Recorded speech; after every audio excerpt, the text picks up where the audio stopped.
Day 2, week 1 of our ultramarathon training done. Hi guys, jaywalking here. This is our day 2, week 1 of our ultramarathon training. So, galing lang natin sa work and tatakbo pa lang tayo. It's 11 o'clock na ng gabi. So, I'm here being a consistent runner.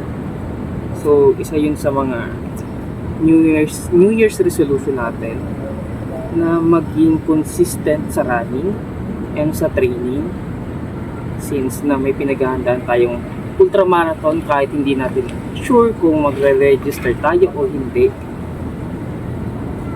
So magre-register ako doon kapag okay na yung injury ko. Depende. Kung hindi, siguro mag 50k lang siguro tayong ultramarathon. I don't know, but at least meron tayong training. Para may iba naman yung ruta natin for tonight, iikot tayo sa BGC. So hindi lang sa Greenway, papuntang BGC, para malapit na tayo umuwi pagkatapos ng 5k natin.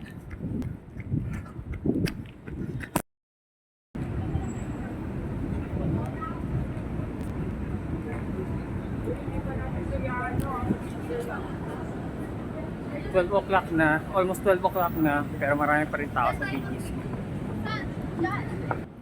Day 2, week 1 of our ultramarathon training done. So bale, easy run lang tayo. Huwag muna natin ipilit yung sarili natin na mag long run. Paunti-unti ulit, since na ayun nga, may injury tayo. Kanina na feel ko yung injury, pero nawala din naman siya.